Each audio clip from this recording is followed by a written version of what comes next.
Samba Geladio.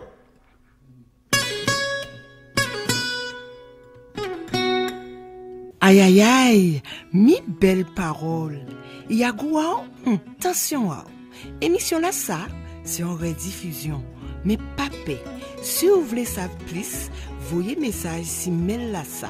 AIS Radio 97 139 @gmail.com. Pas oublier, pondit sous paped avec AIS Radio.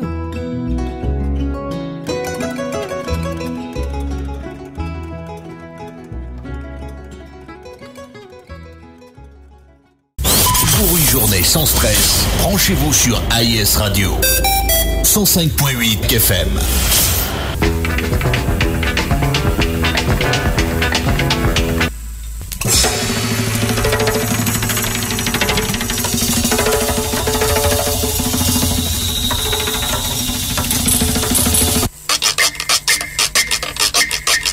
Belle belle, reprise. Faut nous préparer pour nous parer. Aïe Sobo. Pour nous parer.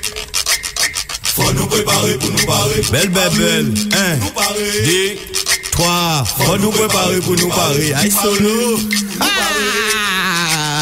Faut nous préparer pour nous parer. Allez couiller Charlie Machelin pour l'icogner Calabayo en reprise. Faut nous préparer pour nous parer. Allez couiller Charlie Machelin pour l'icogner Calabayo en reprise. Faut nous préparer pour nous parer. Allez couiller Rifo Marché pour lui jouer Saxo Bayo en reprise. Faut nous préparer pour nous parer. Si j'emmène demain après en deuxième temps sur un rivet, faut nous parer. Faut nous préparer pour nous parer. Si j'emmène demain après qu'on les perd déjà qu'à 10 bateaux bloqués. Faut nous préparer pour nous parer. Si j'emmène demain après qu'on le perd déjà qu'à 10 bateaux bloqués. Faut nous préparer pour nous parer. Si j'emmène demain après manger danger pas qu'arriver, faut nous manger. Faut nous préparer pour nous parer. Si poser demain après tirer quitter tini fini, faut nous manger. Faut nous préparer pour nous parer. Si poser demain après l'antiquité tini fini, faut nous manger. Faut nous préparer pour nous parer. Si poser demain après baouche quitter tini fini, faut nous manger. Faut nous préparer pour nous parer. Si poser demain après c'est la bête là pas qu'arriver, faut nous manger. Faut nous préparer pour nous parer. Si poser demain après l'électricité pas qu'à marcher, faut nous voir clair ici. Faut nous préparer pour nous parer. Si poser demain après essence quitter tini fini, faut nous rouler monsieur. Faut nous préparer pour nous parer. Nous a commencé voyager à bouquette et à cheval, faut nous parer. Faut nous préparer pour nous parer. Nous a commencé voyager en cabrette à bœuf, faut nous parer. Faut nous préparer pour nous parer. Nous a commencé marcher main dans la main qu'on est marron, faut nous parer. Faut nous préparer pour nous parer. Nous a commencé marcher main dans la main qu'on est marron, faut nous parer. Faut nous préparer pour nous parer. Si j'emmène des mains après robinet à la jambe bloquée, faut nous parer. Faut nous préparer pour nous parer. Si j'emmène des mains après l'auto jaune n'a pas arrivé, faut nous parer. Faut nous préparer pour nous parer. Ou si poser des mains après à location pas qu'à tomber, faut nous parer. Faut nous préparer pour nous parer. Si poser des mains après à location pas qu'à tomber, faut nous parer. Faut nous préparer pour nous parer. Si poser des mains après joie ni pas arrivé, faut nous parer. Faut nous préparer pour nous parer. Si poser des mains après tous les mandats débloqués, faut nous parer. Faut nous préparer pour nous parer. Si poser des mains après l'argent retraite pas arrivé, faut nous parer. Faut nous préparer pour nous parer. Si poser des mains après l'argent nous serrer la banque débloquée. Faut nous préparer pour nous parer. Si poser des mains après l'eau binaré découlé, faut nous parer. Faut nous préparer pour nous parer. Pour nous commencer à déboucher tout puis nous-mêmes déjà boucher, faut nous parer. Faut nous préparer pour nous parer. Pour nous commencer à déboucher tout puis nous-mêmes déjà boucher, faut nous parer. Faut nous préparer pour nous parer. C'est un assis la place, la victoire, nous n'y ont plus pour déboucher. Faut nous préparer pour nous parer. Nous a commencé à fouiller tout mal, nous abandonner, faut nous parer. Faut nous préparer pour nous parer. Nous a commencé à fouiller tout mal, nous abandonner, faut nous parer. Faut nous préparer pour nous parer. Nous a commencé à prendre, servir dans pas gaz, faut nous parer. Faut nous préparer pour nous parer. Nous a commencé à prendre, priver, fouiller, tiffer, faut nous parer. Faut nous préparer pour nous parer. Nous a commencé à manger, banasi en m'avait adore, faut nous parer. Faut nous préparer pour nous parer. Nous a commencé à manger, bana patate et malanga, faut nous parer. Faut nous préparer pour nous parer. Nous a commencé à manger couilles à faire les avocats, faut nous parer. Faut nous préparer pour nous parer. Nous a commencé à lever petit temps, nous avec petit temps, mais tout le monde. Faut nous préparer pour nous parer. Nous a commencé à lever petit temps, nous avec petit temps, mais tout le monde. Faut nous préparer pour nous parer. Allez, pour le Charlie Machelin pour libre, voyez moi aller, reprise. Faut nous préparer pour nous parer. Faut nous préparer pour nous parer. On maman qui, on maman même qui arrive à abandonner petit taille les affaires mêlées. Ah, puis faut raison, belle-mère. Bonjour, bonjour. Vous êtes bien dans votre émission Le pouvoir de la nature avec Diassa. Alors avant toute chose, j'espère que vous allez bien, chers auditeurs et auditrices. Pour le calendrier grégorien, nous commençons une nouvelle année. Alors, je ne souhaite pas la bonne année, je vous souhaite vie, force, santé, amour, tout au long de votre vie. Voilà, puisque bon, dans l'année, il y aura des événements, il y a toutes sortes d'événements dans l'année, alors qui sont bonnes ou mauvaises. En fait, moi, je vous souhaite simplement vie, force et amour. Aujourd'hui, je vais vous parler de sujet qui va vous plaire. Et ce sujet, c'est les microbes à l'origine de la vie. Alors, vous savez que la science évolue, que il y a beaucoup de recherches qui se fait au niveau de la science occidentale moderne, hein, et elle se remet en question, bien que des fois elle est dans le déni ou dans le dogme, mais elle se remet quand même en question. Il y en a qui se remettent en question. Elle est en constante évolution et elle découvre les merveilles de notre mère nature, hein, de notre nature, ce que la nature nous offre. Alors, la science s'est mise aussi à la recherche de l'origine de la vie, de toute vie. Elle s'est rendue compte que notre survie dépend d'organismes microscopiques, ou plutôt de plusieurs organismes microscopiques invisibles à l'œil nu, plus petits que nos propres cellules, et elles vivent partout, en nous, sur nous, autour de nous, sur et dans tout ce qui vit sur Terre, et en fait dans l'écosystème en fait. Et cette vie, c'est ce micro-organisme, eh bien, on l'appelle microbe, bactérie. Et d'ailleurs,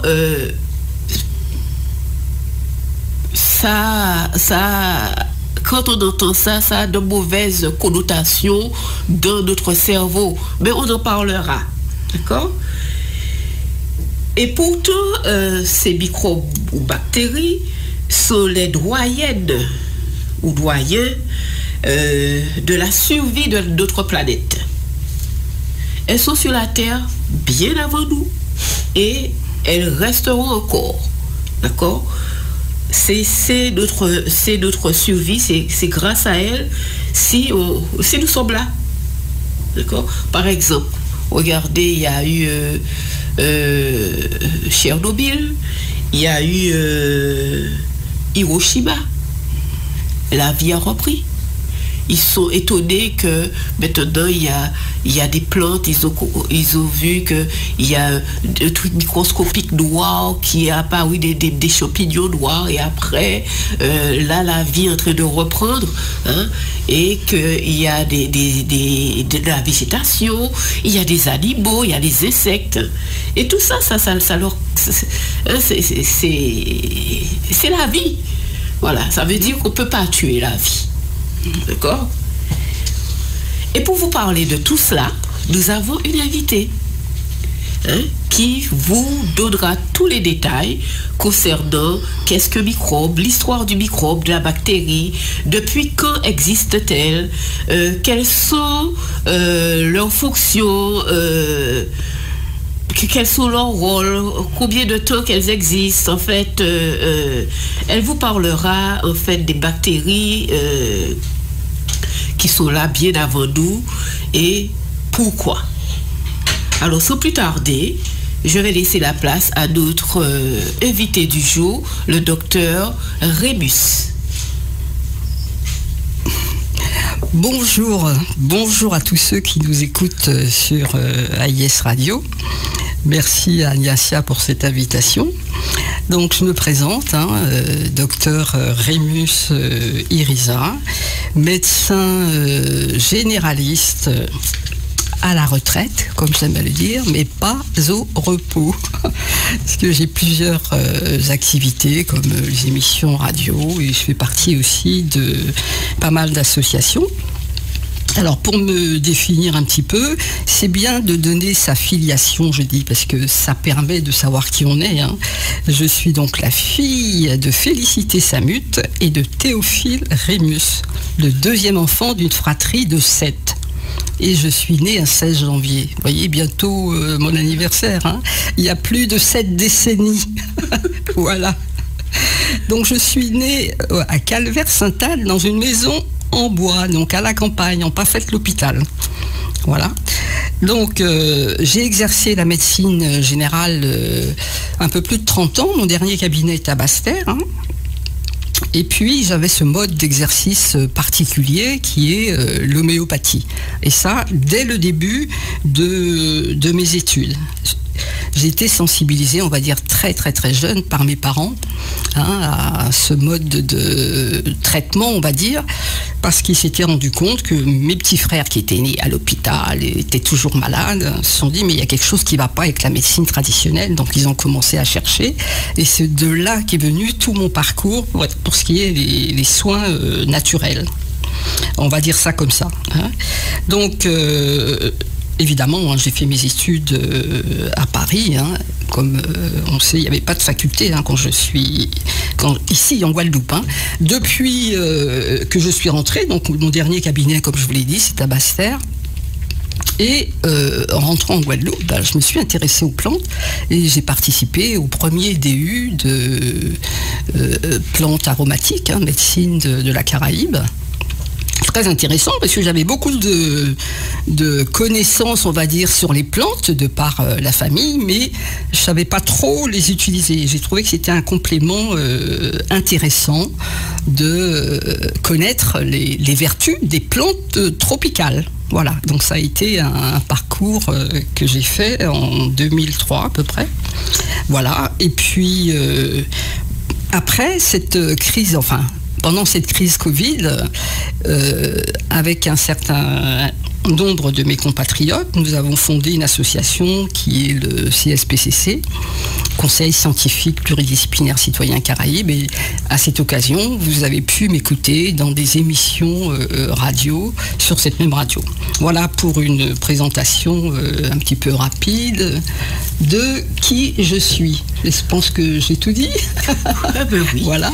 Est-ce que, pour rebondir sur ce que tu disais, là, Niacia, c'est la première émission à laquelle je participe, donc je vais aussi vous présenter, on va dire, une bonne tête de l'année. On commençait à faire l'école Font-Bois-Oussicam et Véjolo, et c'est pas notre premier jour de l'année, c'est plutôt au mois de mars. Alors, pour moi, je veux dire que la vie est rythme, la vie est fréquence, la vie est énergie. Et cette énergie de vie, elle est modulée par tout ce qui nous entoure, par tout ce qui m'entoure. Donc c'est libre à moi de choisir, libre à vous de choisir ce qui vous fait vibrer, ce qui fait chanter votre cœur. Et traverser cette année dans la paix, remplie de gratitude, on va dire, envers tout ce qui vous est offert sur Terre, parce qu'on n'a rien créé, tout nous est offert. Donc c'est plus dans ce sens-là, voir le sens caché de la vie. On n'est pas, on est un corps, mais à l'intérieur il y a quelque chose. La conscience, elle n'est pas dans notre corps. Il y a une vie. Donc faut bien comprendre. Il y a corps, âme, esprit. Si on peut dire. Et la médecine actuelle ne s'intéresse qu'au corps physique. Et le corps immatériel, il est là. Nos émotions, c'est une énergie. C'est une énergie qui va nous bousculer. Donc, il faut savoir gérer tout ça. Voilà. Voilà. Comme le docteur Rébus vous l'a dit, alors laissez vibrer de bonnes énergies. Moi, c'est ce que je souhaite pour vous, pour cette année. De bonnes énergies. C'est pas à peine de s'énerver. Bon, il y a des fois, on ne peut pas faire autrement, mais si on peut éviter, évitons-les. Et essayer de avoir de bonnes fréquences et vivre bien. C'est-à-dire essayer de prendre les choses, de ne pas prendre les choses trop à cœur, d'accord, pour ne pas laisser nos sentiments, que cela n'impacte pas nos sentiments, hein, notre vie, notre corps astral en fait. Voilà. Alors, sans plus tarder, Docteur Rébus, vous pouvez expliquer aux auditeurs, auditrices, l'histoire du microbe. Pourquoi ce mot crée aussi la peur chez certaines personnes, représente plus ou moins pour certaines personnes danger, maladie, ça a une mauvaise connotation dans l'esprit de beaucoup, que le microbe c'est pas beau, qu'il faut s'en protéger, qu'il faut voilà, et ils disent même qu'il y a des beaux, des mauvais, etc. microbes. Je vous laisse expliquer tout cela aux auditeurs. D'accord. Donc, mais je pense que tu l'as dit tout à l'heure, hein, les microbes existent depuis la nuit des temps. Hein, on va dire 3,5 milliards d'années. Hein, et en tant qu'êtres vivants, nous vivons en symbiose avec tout ce qui nous entoure. Hein, il y a interdépendance, coopération, entraide. Alors, quand on a dit ça, on se dit, mais qu'est-ce qu'une bactérie, après tout? Qu'est-ce qu'un micro-organisme, hein? Tu l'as souligné tout à l'heure aussi, ce sont des particules qu'on n'observait pas avant. D'accord? Ça fait très peu de temps qu'on observe tout ce qui est microbe grâce au microscope, on va dire. C'est l'ère du microscope qui nous a permis de découvrir tout ça. Donc le microbe, la bactérie, hein, parce que je vais prendre juste le terme bactérie, c'est un micro-organisme, une cellule, on va dire, qui n'a pas de noyau dans cette cellule, et cette bactérie est capable de se reproduire, hein, par division cellulaire. Et quand on dit microbe, on englobe bactéries, champignons, levures. On englobe tout ça dans le terme microbe. Donc je préfère dire microbe. Hein, les microbes existent. Les parasites, c'est encore autre chose. Parce que les parasites, on peut les voir. Les vers de terre, toutes ces petites bêtes, les acariens dans les cheveux, les poux, c'est des parasites. On peut les voir. Hein, tandis que tout ce qui est microbes, virus, bactéries, parce que c'est microscopique, on peut les voir. Quoique les levures qui font partie des microbes, on peut les voir. Vous laissez un citron là qui moisit, moi j'ai des belles images de moisissures, sont des levures. Vous pouvez les observer. D'accord ? D'accord. Donc je disais que la circulation d'informations microbiennes, donc c'est un phénomène naturel, parce qu'on est en symbiose avec tout ce qui nous entoure. Hein, donc c'est pas parce qu'on ne le voit pas que ça ne se fait pas. Hein. On échange des milliards de microbes à chaque seconde. Ce qu'il faut bien comprendre, c'est que notre corps n'est pas stérile. Hein. Voilà. Tout est en équilibre à l'intérieur de nous. Hein. Alors, où vivent ces microbes? Alors, les microbes sont partout. Hein, moi, je vais vous parler de la métagénomique ou génomique environnementale. Je ne sais pas si vous avez entendu parler de ça. C'est l'étude du contenu génétique d'échantillons issus d'environnements complexes. C'est-à-dire, on va étudier combien il y a de microbes dans l'air, dans l'eau de mer, dans la terre. Alors, si on prend l'air, et chez nous aussi, voilà, parce que c'est ça qu'on va, ce de ça on va parler, hein, et chez l'humain, voilà. Et chez l'humain, voilà. Alors, dans l'air que nous respirons, on va dire que dans 1 mètre cube d'air environ, on dénombre de 1,7 à 40 millions de virus. C'est quand même énorme. Hein. Et pour les bactéries, entre 800 000 et 11 millions. Donc, vous voyez, déjà rien que dans l'air que l'on respire, on a des microbes. Hein. Alors, je disais, les microbes sont partout. dans la terre aussi. Si on n'avait pas de microbes dans la terre, il n'y aurait pas de transformation des plantes, enfin de transformation au niveau de la terre. C'est grâce à tous ces microbes que les plantes vont pousser. Et plus il y a de microbes dans la terre, plus la plante va pouvoir avoir des bons éléments pour se nourrir. Hein. Et j'aimerais bien parler de la microbiologie des sols, qui est faite avec un professeur qui s'appelle le professeur Bourguignon. Et il raconte que la chaire de microbiologie dans les facultés, elle a complètement disparu. Pourquoi ? Parce qu'on s'est amusé. On met beaucoup de pesticides dans les sols et on ne s'occupe plus du tout de ce terrain.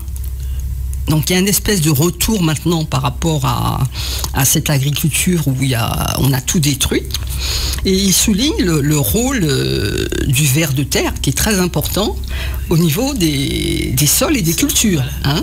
Ne pas oublier que la plante, elle puise les minéraux dans le sol et l'homme va se nourrir de la plante et va avoir les minéraux par la plante. Nous sommes des êtres hétérotropes. On ne peut pas manger de la terre. La terre ne nous apportera pas les minéraux, on ne va pas les assimiler. L'assimilation des minéraux passe par les plantes. Ça, il faut bien comprendre ça. Hein. Donc, comme je dis, microbes partout. Hein. Et chez l'homme, on arrive, le réservoir de microbes est son intestin. Hein. Et ça, ces études-là, elles ont été faites. Moi, j'ai pas appris ça en faculté. Hein. En faculté, quand je suis arrivé, on avait juste un bouquin sur la virologie à l'usage des étudiants en médecine et un bouquin sur la bactériologie. Alors, on vous racontait virus, bactéries, mais on n'apprenait pas la composition des microbes dans le corps humain. Et leur utilisation aussi dans le corps humain. Dans le corps humain. On n'a pas appris ça. Donc, c'est après mes études, je me suis intéressée à la micronutrition et puis j'ai fait des formations sur la micronutrition. Hein. Et en Guadeloupe, il y a quelqu'un qui en a fait pas mal, un Antillais, le docteur Berthelot, qui a écrit d'ailleurs sur ça. Il a écrit un livre, Les secrets de l'intestin, filtre de notre corps. Donc il est très très intéressant. Donc je me suis formée avec d'autres personnes sur la micronutrition pour connaître tout ça. Mais ça, moi, personnellement, au moment où j'ai fait mes études, j'ai pas appris ça. Je ne sais pas si maintenant, on apprend ça. Hein. Donc, je disais, chez l'homme, le réservoir de microbes, c'est son intestin. Et dans l'intestin, on parle de microbiote ou flore intestinale. Hein, pour que les gens comprennent, j'essaye d'avoir un langage que tout le monde comprenne. Et dans ces... Voilà. On dit qu'il y a à peu près 500 espèces de microbes et 90 familles de bactéries. On a 100 000 milliards de bactéries. C'est énorme. C'est quand même énorme. 100 000 milliards. Oui.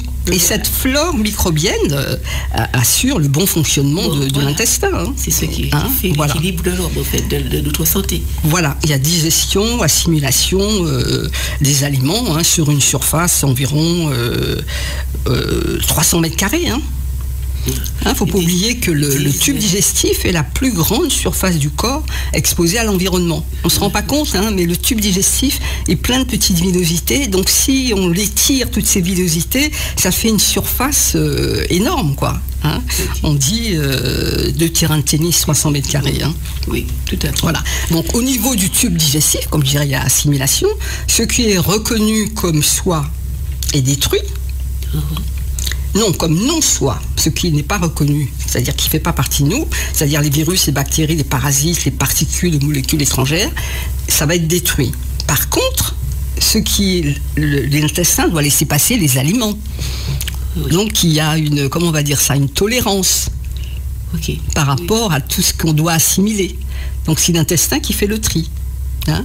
Donc je dis, on a à peu près 100 000 milliards de cellules et 10 fois plus de bactéries. Et notre microbiote, dans tout ça, on a estimé son poids à 2 kilos. Oui, Donc c'est énorme. C'est énorme. C'est énorme quand on voit pour des petites bêtes microscopiques. Et juste à l'intérieur de nous, parce qu'à l'extérieur aussi, il y a des bactéries sur notre peau. Depuis dans les cheveux, enfin partout sur notre corps et même dans tous nos orifices.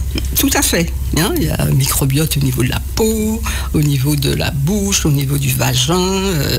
Mais je voudrais revenir un peu sur les chiffres. Quand on dit 1000, c'est un 10 et 3 zéros, ou un 1 et 3 zéros. D'accord ? Oui. 1 million, un 1 et 6 zéros, hein, ou 10 puissance 6. 1 milliard, 1 et 9 zéros. C'est pour vous faire prendre conscience de la nature, comment c'est fabuleux, quoi. Hein, et les cellules de corps, on en a entre... C'est 10, 1 et 14 zéros. Hein, et si on reporte ça en heures et en jours, on va dire, 1 million de secondes, ça fait 11 jours. Hein, et 1 milliard de secondes, 31 ans. Donc on a l'impression de manipuler des petits trucs, mais c'est énorme quand on le voit d'une autre façon. Oui. C'est énorme. La vie, elle est magnifique, quoi, quand on observe comme ça. Quand on prend le temps d'observer et de suivre. Voilà. Et de suivre. Tout à fait. Alors, comment fonctionne tout ce système? C'est-à-dire ces bactéries dans notre corps, comment elles fonctionnent dans notre bouche, dans nos orifices, dans notre système digestif, au niveau du vagin. D'accord. Donc la fonction, comment le rôle, etc. Donc déjà, je vous ai dit que il y en a partout. Hein, on a pris les différents endroits. Quand on revoit l'homme, hein, on va dire que il est fait de 90% de microbes, d'après ce que je vous ai dit tout à l'heure. Hein. Alors il y a 10%, voilà. Et 10% de cellules. Hein. Et ces microbes, il y a plusieurs espèces. Je vais citer un petit peu, des eucaryotes, des bactéries, des archéas, hein, comme on dit. Donc, je vous ai parlé des proportions. Les chiffres, il faut vraiment les retenir parce que ça donne le vertige. Donc ces microbes, ils sont garants de notre santé. C'est vraiment ce qu'il faut retenir. Hein. Et ça maintient donc notre équilibre biologique et ça ne devient pathogène que lorsque notre système immunitaire est perturbé et ne remplit pas ses fonctions. D'accord ? Donc, quant au virus, parce que j'ai inclus tout le monde, il ne faut pas oublier que les virus, ils se reproduisent uniquement à partir de leur matériel génétique. Et ils ne sont que des parasites des cellules. Ils ont besoin d'une cellule pour vivre. Donc il faut savoir que notre corps peut abriter, comme on dit, de nombreux virus sans qu'on soit malade. Donc il faut arrêter d'avoir peur des virus. C'est le terrain qui compte. Hein? C'est comment on prend soin de nos virus alors. Comment ? C'est-à-dire comment on prend soin de nos virus. Voilà, comment on prend soin de notre corps. Hein. Voilà, de notre corps. Oui. Donc il faut bien comprendre ça, hein, que les microbes, les virus ne sont pas des ennemis, hein, qu'il faut éradiquer à tout prix, parce que la médecine actuelle, c'est ça. Et que notre terrain, c'est le plus important. Donc notre terrain, c'est comment on mange, comment on se repose. C'est pas que la nourriture, hein, c'est la nourriture, l'eau, l'air, le soleil, tout ça, ça participe. Nous sommes nous sommes des plantes de la nature, en fait. Faut respecter la nature. Voilà. Hein, faut voir ça comme ça. Nous faisons partie des plantes, nous faisons partie de tout ce qui vit, voilà. Et nous avons aussi besoin de toutes ces bactéries pour pouvoir évoluer, pour pouvoir être en bonne santé. Tout à fait. Pour pouvoir, quels sont les facteurs, comment dirais-je, les facteurs de risque, si je peux appeler ça comme ça, surtout par rapport à l'immunité, comme vous avez dit. Quand on n'a pas une bonne immunité, mais qu'est-ce qui fait qu'on n'ait pas une bonne immunité? Oui, on va revenir là-dessus. C'est vrai que l'intestin, c'est notre premier organe immunitaire. Hein. Ce qu'il faut bien comprendre, c'est déjà ce que j'ai dit, c'est l'assimilation ou le rejet de ce qui ne nous appartient pas. Mais l'intestin, il participe avec d'autres organes à notre système immunitaire. Hein. Il y a aussi la peau, pour en dire que 2 mots. Hein. Oui. Et pour revenir au tube digestif, je disais qu'il a un rôle clé dans l'immunité parce que, on va dire, les intestins vont donner aux bactéries le gîte et le couvert. Hein, et les bactéries nous apportent la protection. Parce qu'elles empêchent les choses de rentrer dans nous. Si c'est pas bon, il y a un rôle symbiotique entre les deux. Hein. Et d'ailleurs, il y a un chercheur qui dit que notre premier, toutes les maladies sortent de l'intestin. Oui, il y en a qui, ça pourrait, oui. Des maladies proviennent de notre microbiote, de notre intestin. Ou encore, ça me fait penser à la phrase on creuse, ça tombe avec ses dents. Ça on creuse, ça tombe avec ses dents. Ça va plus loin. C'est-à-dire parce qu'on mange. Parce qu'on mange. Okay. Parce qu'on mange. Vous la connaissiez pas celle-là? Non. Parce qu'on mange. Effectivement, parce qu'on mange. Ça nous fait plus ou moins du bien en fonction de ce qu'on fait entrer dans notre corps. Donc on a chacun un génome intestinal particulier. Faut savoir ça. Hein. Je vous ai parlé des bactéries, je vais vous donner quelques noms, mais vous pouvez retrouver tout ça sur... on ouvre le fameux Internet, on trouve pas mal de choses. Hein. Mais ce qu'il faut comprendre, c'est que chaque individu est unique. Il a un génome intestinal et un ADN intestinal spécifique. Oui, c'est comme d'autres pointes en fait. Voilà. Alors, on a au niveau des intestins, c'est comme si on avait dans pointe aussi microbiote. Exactement. Voilà. Hein, et les principales familles de bactéries, je ne sais pas si j'ai dit tout à l'heure, les bactérioïdes, les actinobactéries, il y a plein de bactéries. Ce qui est important, c'est la biodiversité de ces bactéries dans notre corps. Hein.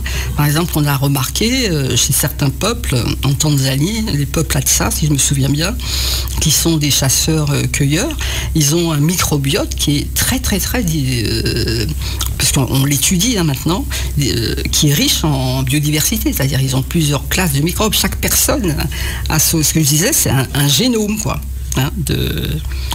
intestinal.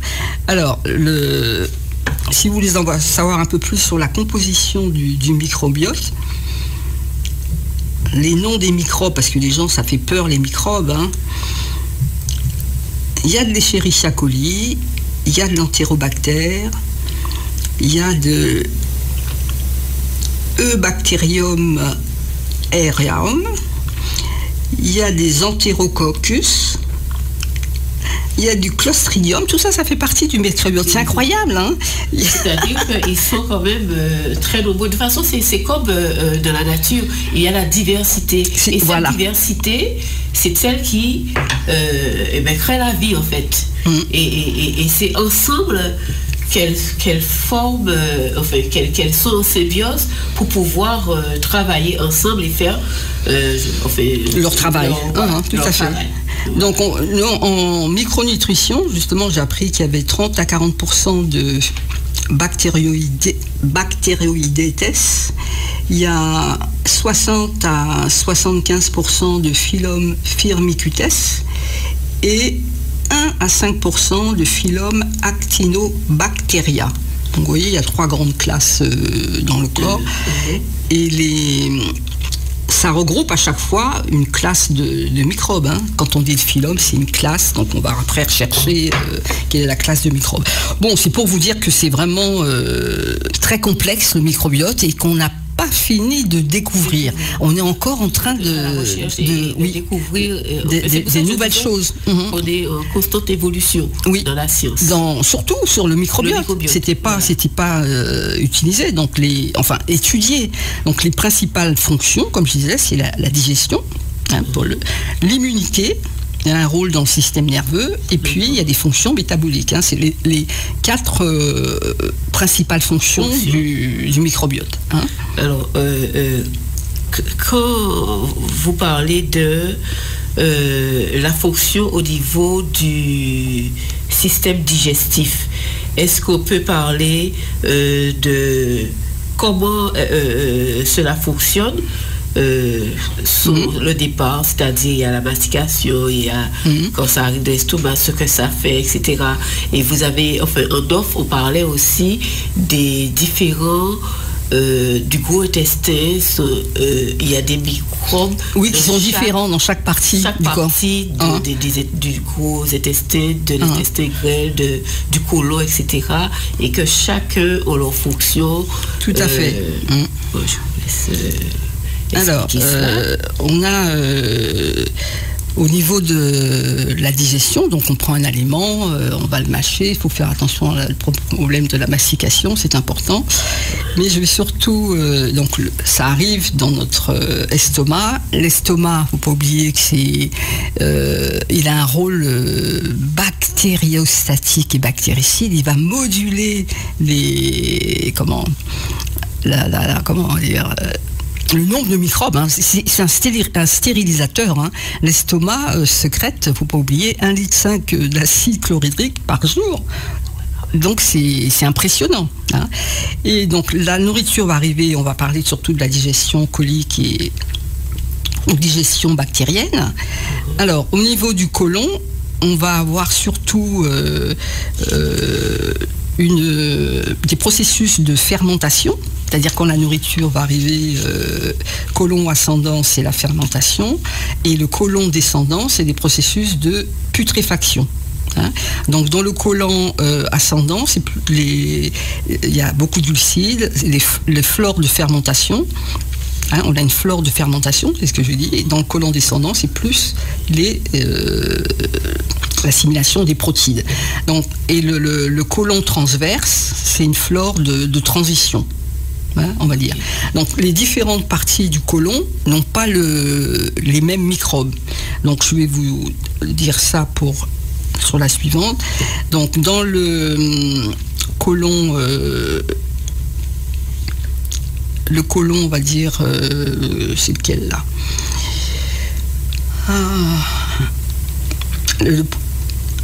Le côlon tout court, voilà.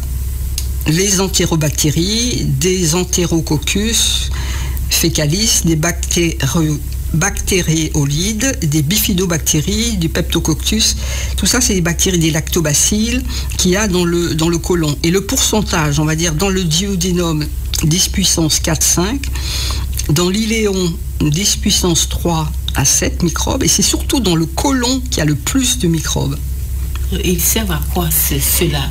Eh bien, ces microbes, c'est ce que j'ai dit, servent à la digestion, qui est vraiment l'assimilation de ce que nous mangeons. D'accord. Et ce sont eux aussi qui dispatchent les bouillies, enfin ceux qui récoltent. Ah non, après là, c'est les mouvements intestinaux qui vont faire que la progression, comment on va dire ça, les intestins sont doués de muscles, hein, donc ils vont faire la progression. C'est pas les microbes qui vont faire c'est notre muscle intestinal qui va faire la progression du bol alimentaire. Hein, alimentaire. Après, il y a des sucs qui vont s'arriver, les selles biliaires, etc. Et puis les sécrétions sur place. Non, c'est pas les microbes qui font le travail à l'intérieur. On n'a pas des petites bêtes à l'intérieur qui font le travail. On va dire, c'est vrai, comment on peut expliquer ça? C'est vrai que ça agit. Comment on peut se représenter ça? Un peu comme la Terre. Hein, on ne voit pas, mais il y a des espèces de transformations qui se font. C'est un peu comme des enzymes, voilà. Les enzymes, c'est une substance qui est là et qui va modifier. Voilà. Donc c'est un peu, c'est un peu ce petit rôle-là, on va dire. Okay. Voilà. Et au niveau de la bouche, on parlait de salive, de terre, d'enzymes. Au niveau buccal, les bactéries qui sont au niveau de la bouche. Alors, les bactéries qui sont au niveau de la bouche, qu'est-ce qu'on peut dire sur les bactéries au niveau de la bouche? On disait que la salive était très importante. au niveau de la bouche. Et également, il faut parler de terre également. Oui. Il filtre déjà. Hein, le microbiote buccal va vous aider à l'invasion de bactéries pathogènes. Hein. On a un certain type de microbiote. Hein, je ne veux pas vous dire tous les types dans la bouche. Et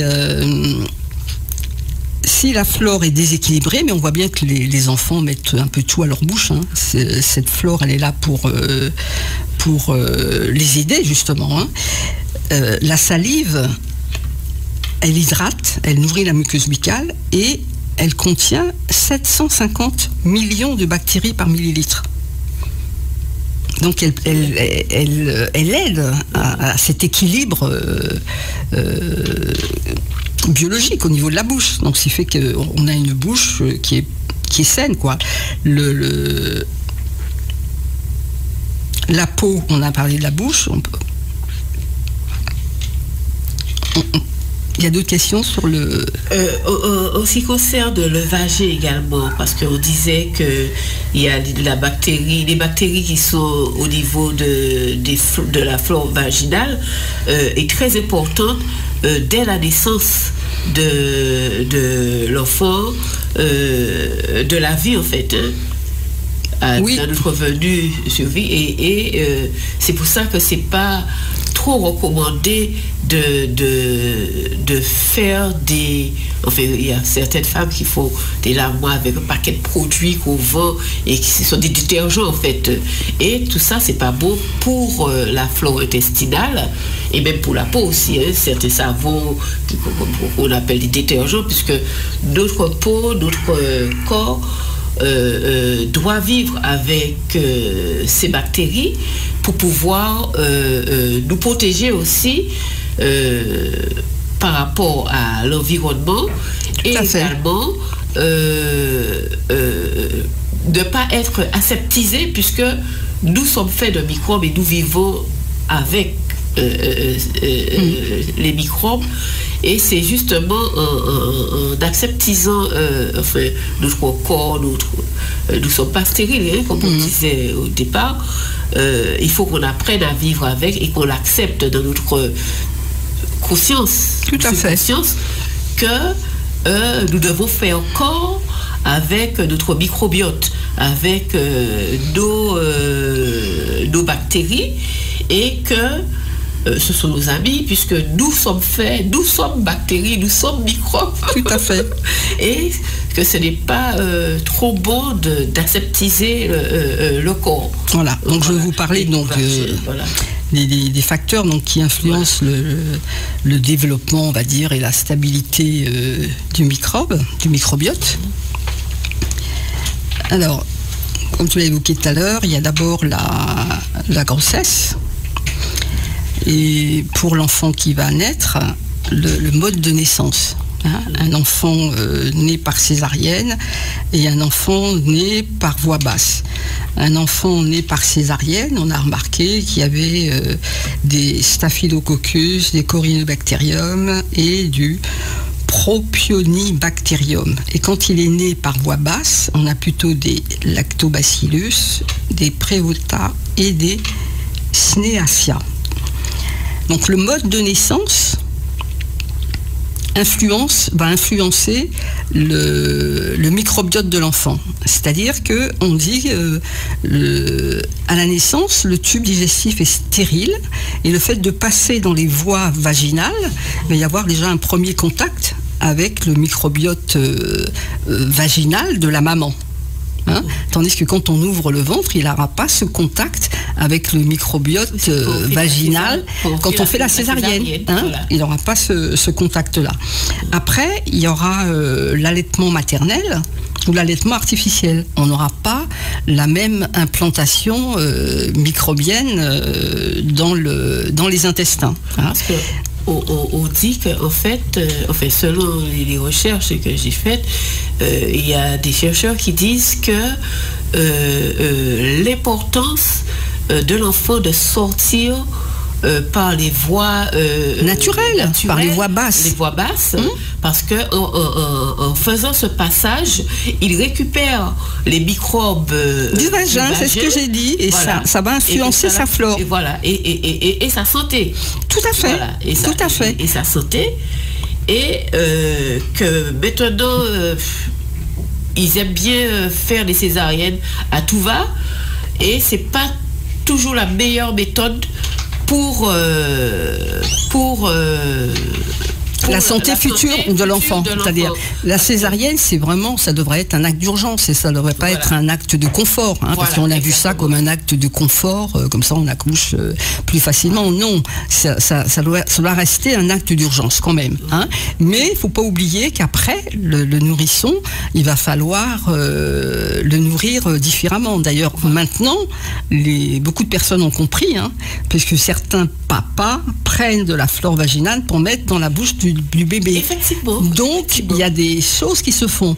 Et par rapport à cette différence de maturation du microbiote quand on est né par césarienne ou par voie basse, il y a une gastro-entérologue allemande qui a écrit un livre, Le charme discret de l'intestin. J'ai trouvé ça vraiment super. Elle se demandait pourquoi elle était toujours malade. Et quand elle a fait ses recherches, elle s'est rendue compte qu'elle était née par césarienne et allaitement artificiel. Donc elle explique ça dans son bouquin avec beaucoup d'images, c'est illustré, Le charme discret de l'intestin. Je trouvais ça vraiment fabuleux que ce soit une gastro-entérologue qui fait ça. Le livre, c'est Julia Anders qui a écrit ça. Je trouvais ça super. Donc ça peut vous donner des idées. Donc elle a vécu la chose. Donc elle raconte comme son parcours d'infection à répétition, etc. Elle le raconte très bien, son parcours. Après, donc on a dit l'influence de l'allaitement maternel ou l'allaitement artificiel. Et après, quand on passe à l'alimentation solide, il y a aussi d'autres microbes qui vont s'implanter. Voyez ? Et après, quand on devient, on va dire, à l'âge adulte, on va introduire les protéines, les graisses, les graisses animales, donc on va avoir encore un autre type de microbiote. Vous voyez, donc grossesse, enfance, âge adulte, tout ça, ça participe à l'évolution du microbiote. Maintenant, quand vous mettez des traitements antibiotiques là-dessus, vous perturbez ce microbiote. C'est vraiment la chose qui va tout perturber. C'est anti-vie. Vous allez avoir une perturbation énorme. Donc ça, tous ces facteurs vont influencer le microbiote. Et là, on va parler, quand on a un microbiote, on va dire stable, parce qu'on peut pas le définir franchement, parce que j'ai dit c'est un génome, c'est un ADN particulier pour chaque individu, mais quand vous êtes en équilibre, vous n'avez pas de trouble, on va dire que vous êtes en eubiose. Quand le terme qu'on entend, c'est eubiose. Et quand c'est déséquilibré, le terme qu'on va entendre, c'est dysbiose. Pour bien comprendre. Et comment on passe de l'eubiose à la dysbiose? La dysbiose, elle va se définir comme un déséquilibre, soit quantitatif ou qualitatif des microbes qu'il y a dans votre tube digestif. C'est ça le déséquilibre. C'est ça qui va créer la dysbiose. Comprenez? Oui, tout à fait. Mais avant, je voudrais juste revenir avec vous sur, parce que c'est quand même important que les femmes comprennent. Oui, parce que on voit beaucoup de choses maintenant, que les femmes comprennent que accoucher par voie basse, c'est très bien.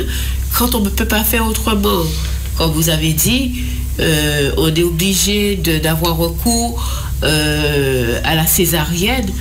Et maintenant, les chercheurs, les médecins, il y en a qui utilisent comment dirais-je, les trucs stériles, là, les tampons stériles, enfin, pour pouvoir mettre justement dans le vagin de la maman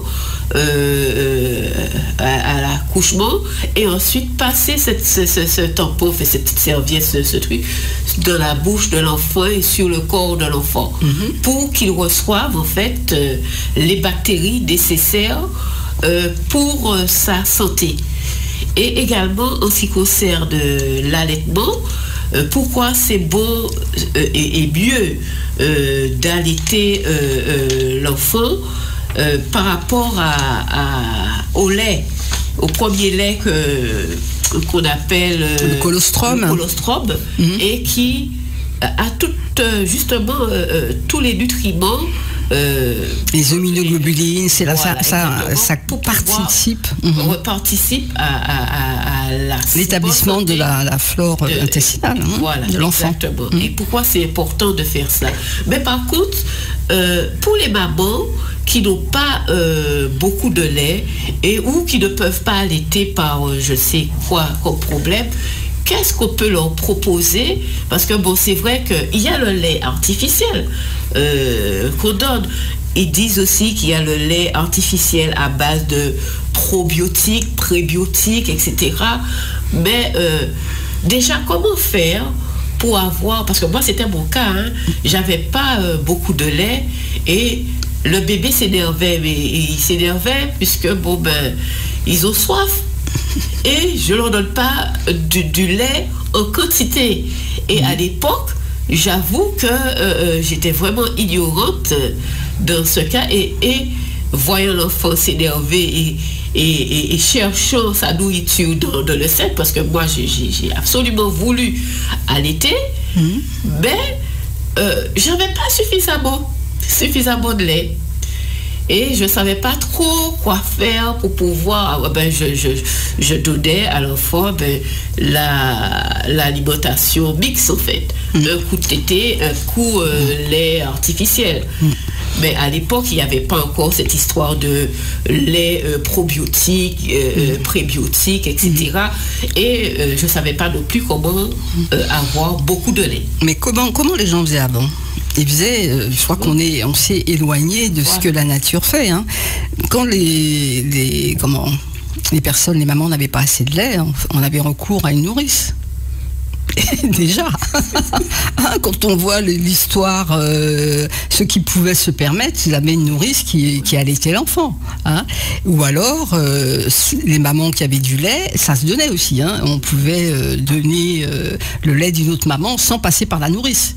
Il y avait ces histoires de lactarium. Ça, c'est quelque chose qu'il n'y a pas en Guadeloupe. On pourrait déjà penser, à faire un lactarium avec le lait. Sinon, les laits, ils ont été beaucoup améliorés par rapport les laits artificiels. Mais il ne faut pas oublier que le lait qu'on donne, c'est du lait de vache qu'on a passé dans des petits tuyaux, qu'on a enlevé le trop de protéines, qu'on a enlevé la caséine. C'est un lait, on va dire, qui est chimiqué, quoi. Et on essaie de l'améliorer le plus possible.